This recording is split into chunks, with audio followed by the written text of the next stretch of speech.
Voilà, donc excusez-moi, hein, j'avais un problème de micro, j'ai changé de bureau et ça a marché, donc j'en déduis que c'était pas un problème génétique, mais c'était un problème de milieu plutôt. Voilà. Donc je vais vous parler de résistance au parasitisme gastro-intestinal en petits ruminants. Donc en fait, mon exposé sera quand même majoritairement sur les ovins laits, puisque c'est ce sur quoi je travaille d'une part, et d'autre part, c'est ce sur quoi on a beaucoup travaillé avec Philippe Jacquier et son équipe, mais je ferai quelques incursions chez d'autres filières. Donc, cette diapositive, donc ça a été largement commenté et expliqué par Philippe.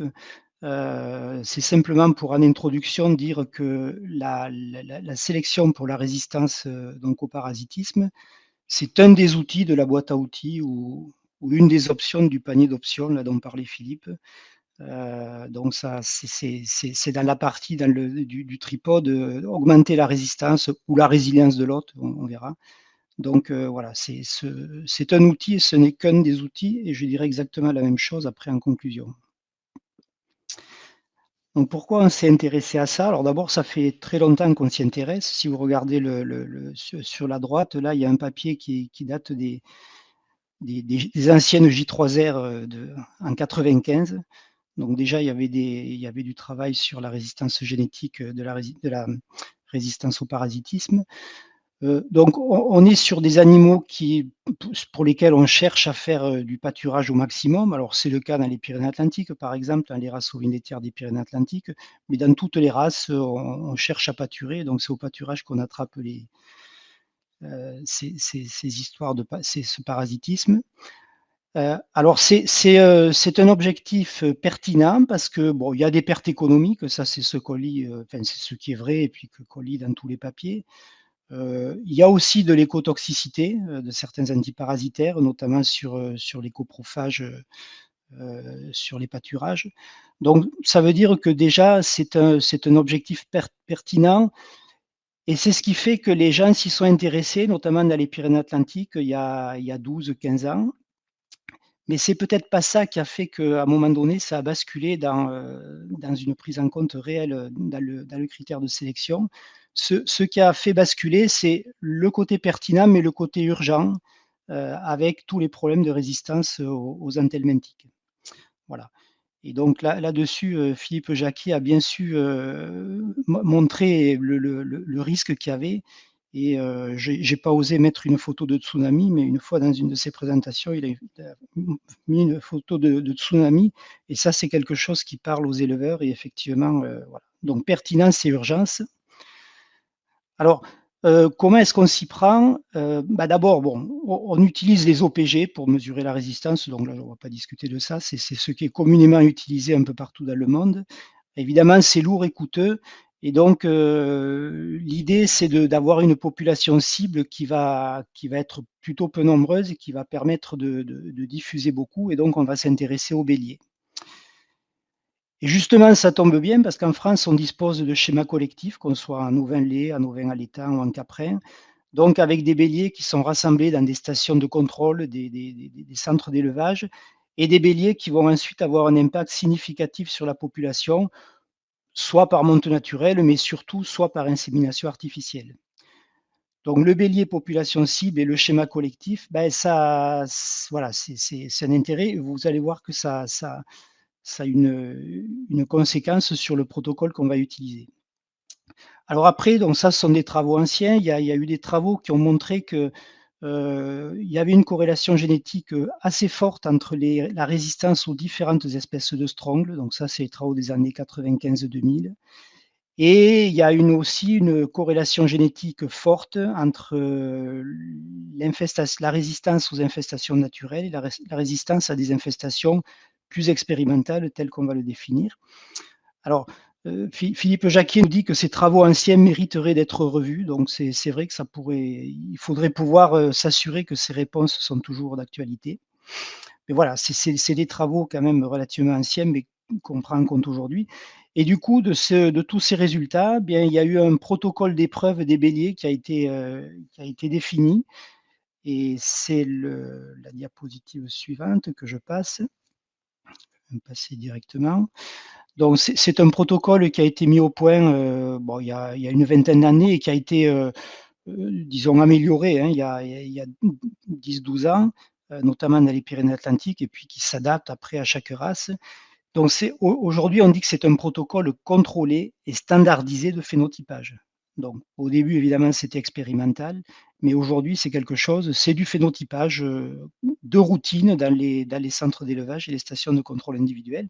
Donc basé sur 2 infestations, une première infestation, une deuxième infestation avec Haemonchus contortus, et à l'issue desquelles on mesure les OPG, donc après la première 30 jours après la première infestation, 30 jours après la deuxième infestation. Donc ça permet d'avoir des données d'OPG qu'on va associer plus à la résistance de l'hôte, qu'on va mettre en relation avec la résistance de l'hôte. Et ensuite, on va mesurer des variations d'hématocrite entre le début de l'infestation et 30 jours après l'infestation, pour voir dans quelle mesure les animaux baissent beaucoup, ou pas beaucoup, ou pas à la limite en termes d'hématocrite. Et ça, c'est un caractère qu'on va plutôt associer à de la résilience. Donc, ça peut se discuter, mais voilà, dans notre raisonnement, c'est ce qu'on fait. Donc, c'est appliqué sur des béliers naïfs et l'objectif, c'est d'exprimer les différences entre béliers. Et vous voyez sur la droite que quand on fait des mesures sur 100, 150 béliers, eh bien, il y a des béliers pour lesquels on a des comptages de 0 ou 30 ou 50 après l'infestation, et puis d'autres qui arrivent à 10 000, 12 000.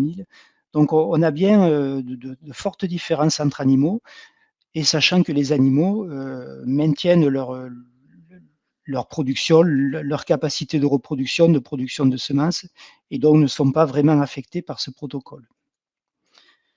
Alors, ce protocole, il a été appliqué à un certain nombre de races. Alors, j'en ai peut-être oublié hein, dans ce schéma. Alors, alors, il y a eu aussi des expérimentations en infestation naturelle, mais la plupart du temps, donc, ce sont des infestations expérimentales, donc telles que je l'ai décrites. Et donc, c'est aussi ça a été réalisé en ovins allaitants, en ovins laitiers, donc notamment à partir de 2008 en Manège tête rousse et basco-béarnaise dans le sud-ouest, dans les Pyrénées-Atlantiques, et également depuis un an ou 2 ans ou 3 plutôt, en chèvre, donc en alpine et en sanenne. Voilà. Donc c'est un protocole qui est appliqué avec des quantités de larves, des doses de larves variables et adaptées en fonction notamment de l'âge des béliers. Alors, justement, en ce qui concerne l'âge, quand est-ce que ce protocole est réalisé? Donc, si on est en ovin lait, mais ce serait la même chose en caprin, c'est un protocole qu'on applique sur des agneaux qui ont 1 an, à peu près hein, 10, 12, 14 mois. Alors, dans le cas des races laitières des Pyrénées qui réalisent leur première lutte à 18 mois, ben, c'est avant la première lutte, hein, c'est à 12 mois par rapport à une première lutte à 18 mois. Et dans le cas de la race Laconne, dont la première lutte est en agneau, enfin, les premières IA se font en agneau, donc à 8 mois, eh bien, c'est entre la première campagne d'IA et la deuxième campagne d'IA. Mais dans tous les cas, ce sont sur des agneaux d'1 an, qui ont à peu près 1 an. Alors qu'en ovin allaitant, ce sont sur des agneaux plus jeunes, et ça se fait en même temps que le protocole de station de contrôle individuel, donc de mesure de croissance, de caractère bouché, donc sur des animaux qui ont entre 3 et 5 mois. Voilà, donc ça veut dire que ce sont sur des animaux plus jeunes, et vous verrez que le fait que les 2 protocoles donc de phénotypage du parasitisme tel que je l'ai décrit à 3 ou 4 diapos, et le protocole de station de contrôle individuel, eh bien, ont parfois des interférences, et donc il faut être capable de prendre en compte, pour les index de poids, de mesure de gras ou de mesure de muscle, le fait qu'il y a eu un protocole ou pas, et l'importance des excrétions d'eux. Donc à partir de là, je vais faire un focus sur la partie ovine laitière et notamment sur les races ovines laitières des Pyrénées, Manège tête rousse et basco-béarnaise, et je reviendrai sur les ovins allaitants et sur les caprins plutôt vers la fin. Donc juste un détail sans perdre de temps. Donc effectivement, ça fait partie du projet Entérine, mais ça a également fait partie de projets qu'on a donc avec l'école vétérinaire et l'équipe de Philippe Jacquier depuis bien longtemps. Donc là, je cite Paralut, Phénopasto, mais ça, a commencé sur des premiers projets il y a 12 ans. et même il y a 15 ans puisque, vous voyez, on est en 2025 et donc les premiers animaux qui ont subi ce protocole de phénotypage, contrôlé, donc c'était en 2008 et plus ou moins tous les ans. Alors au début, c'était un peu chaotique, mais maintenant c'est systématiquement tous les ans. Tous les agneaux qui sont choisis qui ont été retenus d'un point de vue, sélection, eh bien, subissent, ce protocole de phénotypage et donc tous les ans, c'est à peu près 150 à 170 agneaux manège-tête rousse et puis une cinquantaine ou un peu plus d'agneaux, basco-béarnais. Voilà. Et donc aujourd'hui, pour les analyses génétiques, que l'on réalise, on a à peu près, 1 800 béliers manège-tête rousse et 500 béliers basco-béarnais avec des données issues de ce protocole de résistance au parasitisme. Donc, avec ces données, on fait des analyses génétiques. Donc, ce qui nous intéresse en premier lieu, c'est de savoir si ce caractère de résistance ou de résilience, hein, si on parle de variation de nématocrites, sont héritables. Donc, vous avez sous forme d'histogramme là l'héritabilité donc des différents caractères OPG après la première infestation, OPG après la deuxième, variation nématocrite après à la première infestation et à la deuxième infestation. Et vous avez ici en comparaison l'héritabilité du lait, qui est un caractère qui se sélectionne, ou l'héritabilité des cellules somatiques du lait, qui sont aussi un caractère moins héritable, mais qui se sélectionne. Et on voit que les OPG à la deuxième infestation, donc on va regarder ici la barre pleine, hein, c'est celle où l'on a le plus de données, c'est un manège-tête rousse. Eh bien, c'est un caractère qui est aussi héritable que le lait, bon, même un peu plus. En première infestation, c'est un peu moins héritable, mais 0,15, 0,20, c'est des caractères héritables. Et par contre, en brebis laitière, dans ces races-là, ça peut changer d'une race à l'autre, eh bien, la variation nématocrite que l'on associe plus à la résilience est un peu moins héritable, entre 0,05, entre 5 et 10%, mais avec de la variabilité, et ce qui fait que ce sont des caractères que l'on peut sélectionner. Alors, une chose importante, c'est qu'on a affaire à un déterminisme qui est essentiellement polygénique. Polygénique, ça veut dire qu'il y a un grand nombre de gènes qui réagissent, qui agissent dans ce processus d'immunité. Et c'est pas un seul gène. Alors, par exemple, PRP, typiquement, c'était un seul gène qui représentait 90% de la variabilité. Là, non, chaque gène a un effet petit et il y a beaucoup de gènes qui réagissent et qui interviennent dans le déterminisme génétique. Donc des héritabilités modérées ou faibles, c'est ce que je vous ai dit. Et les deux autres choses intéressantes, c'est qu'on a une corrélation qui est relativement élevée entre les deux infestations. Même si l'héritabilité est variable d'une infestation à l'autre, la corrélation entre les deux, que ce soit pour les OPG ou pour les variations nématocrites, sont élevées. Et ensuite, ce que l'on constate dans les calculs, c'est que les animaux les plus résistants, donc qui ont le moins d'OPG après l'infestation, sont également, en moyenne, bien sûr, hein, en moyenne, les plus résilients, c'est-à-dire ceux qui ont une baisse d'hématocrite la moins forte. Alors, je vais peut-être passer, parce que je sens que je manque de temps. Alors, qu'est-ce qu'on a fait avec ces résultats? Eh bien, on a commencé dans un premier temps à produire des index alors dits polygéniques, c'est-à-dire pas basés sur les génotypages des béliers. Donc ça a été dans un premier temps jusqu'à 2022. Et le problème, c'est que ça veut dire qu'il fallait qu'on ait des phénotypes. Et les phénotypes, on les avait à 1 an, après le protocole de phénotypage, et donc sur des animaux qui avaient déjà été choisis. Donc, avec ce type d'index polygénique, on avait peu de capacité de faire de la sélection des béliers. On pouvait juste supprimer vraiment les béliers qui étaient qui étaient les moins bons. Et à partir de 2023, et ça a été un des travaux qu'on a réalisé dans Anterine, on a fait une évaluation génomique. Ça veut dire qu'on utilise les données de génotypage des puces génomiques et ça veut dire qu'on est capable de le faire très jeune sur des agneaux qui sont génotypés mais qui n'ont pas encore été choisis. Et donc ces agneaux génotypés mais pas encore phénotypés, donc auxquels on n'avait pas fait subir encore le protocole de phénotypage, eh bien, ils disposaient d'une évaluation génétique, d'un index très jeune, et ce qui a permis de faire une sélection, une présélection précoce de ces jeunes agneaux pour ne rentrer vraiment, pour ne retenir que les meilleurs. Alors les index qu'on diffuse, ce sont les index des OPG, des variations de l'hématocrite. Et puis après, il a fallu faire des index de synthèse. Donc on a fait un index de synthèse des OPG qui est une combinaison linéaire de la OPG à la première et OPG à la deuxième infestation, donc avec un poids qui est lié aux paramètres génétiques. De la même manière, on a fait une synthèse de la variation de l'hématocrite. Ce qu'on appelle une synthèse, c'est un index combiné qui synthétise les deux données. Et puis après, on a décidé avec les éleveurs de faire un index combiné parasitisme qui intègre la résistance, alors avec un poids de 3/4, et la résilience avec un poids d'1/4. Alors, sachant que ces histoires de pondération, c'est quand même une question clé, et bon, pour laquelle on a pris des décisions. Sont-elles bonnes ou ne sont-elles pas bonnes? C'est des choses qui peuvent évoluer, mais voilà, il fallait prendre une décision.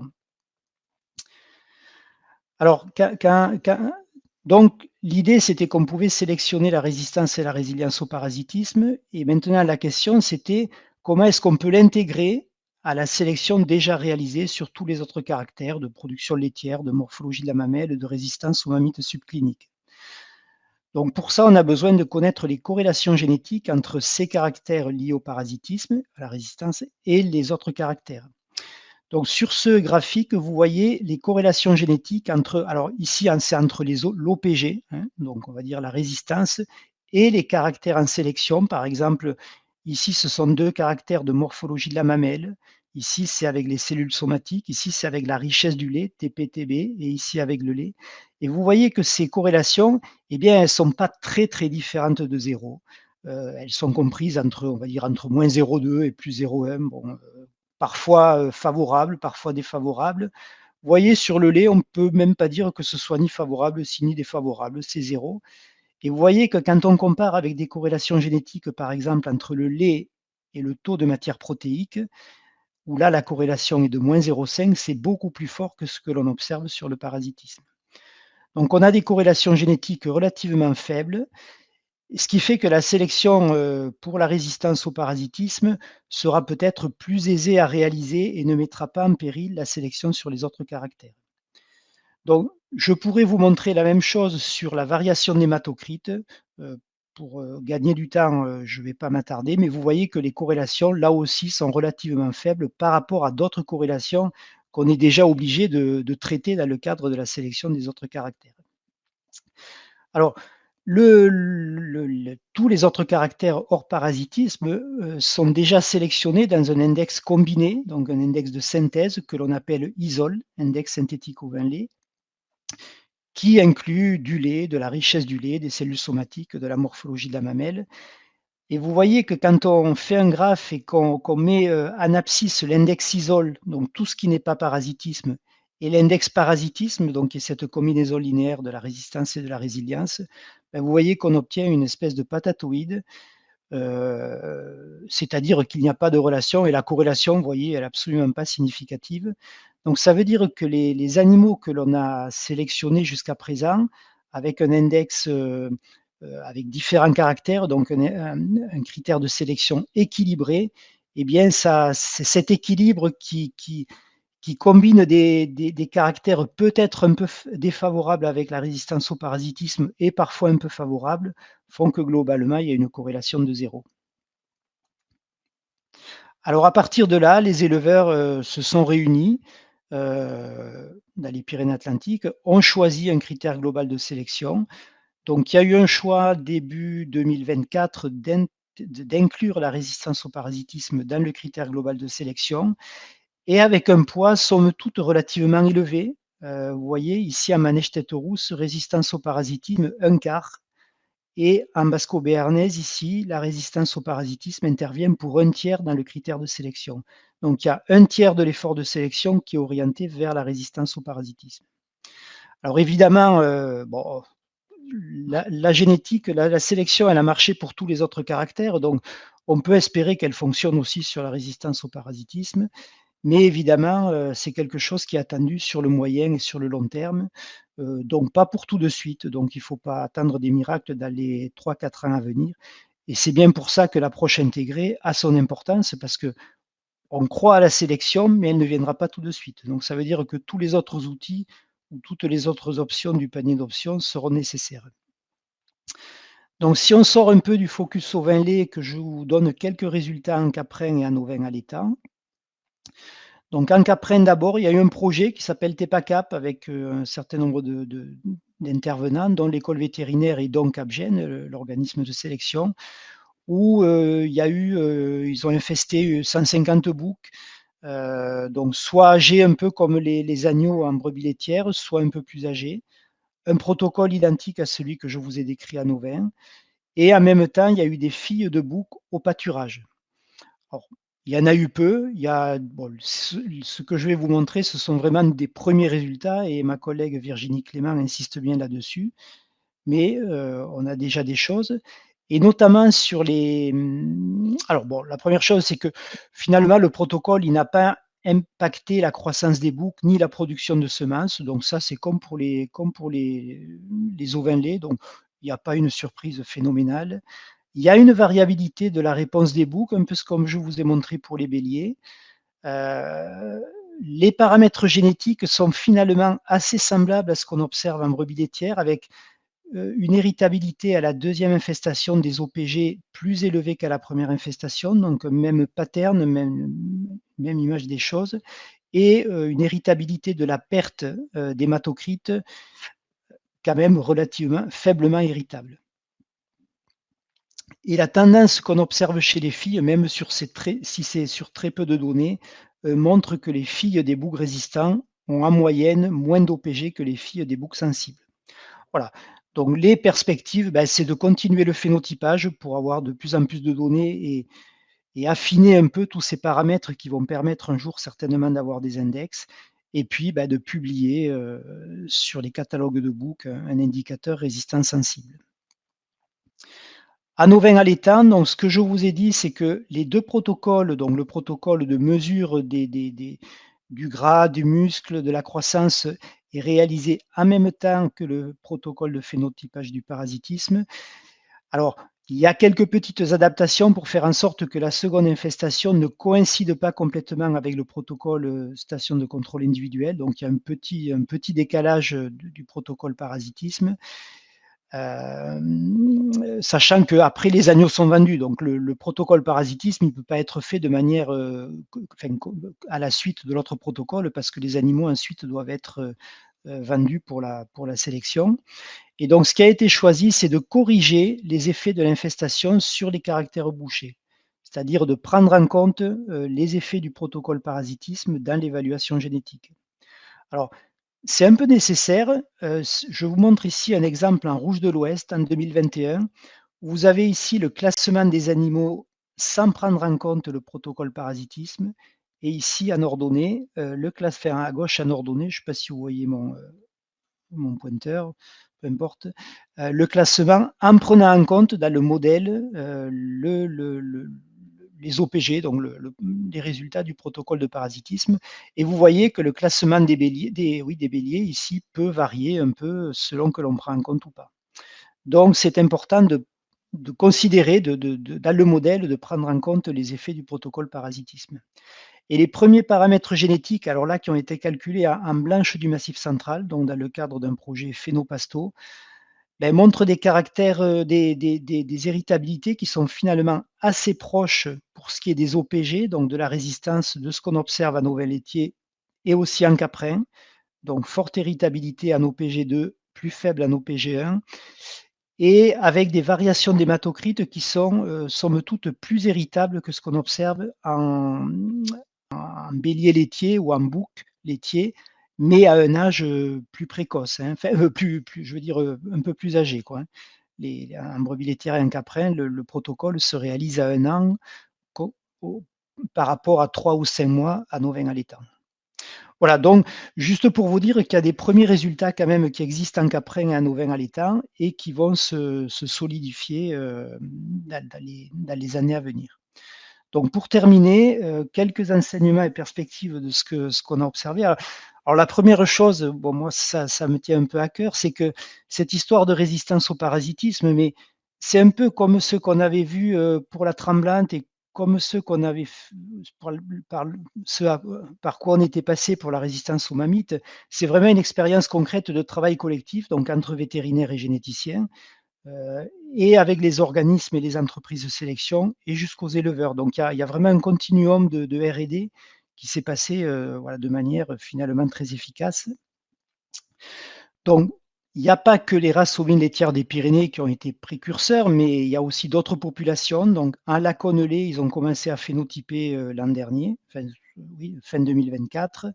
Je vous ai montré des résultats en ovins allaitants et en chèvre. Donc, toutes ces races et ces espèces et filières s'engagent dans le processus de sélection, mais je répète, avec des retombées génétiques sur un terme relativement long.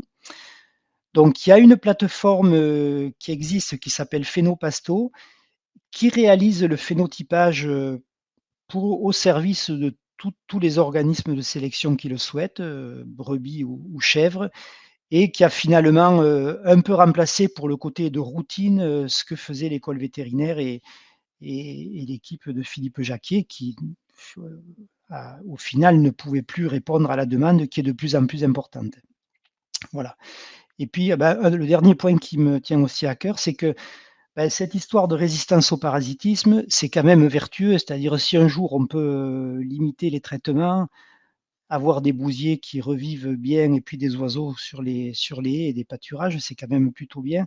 Et je pense que c'est vraiment un argument pour le soutien à la sélection.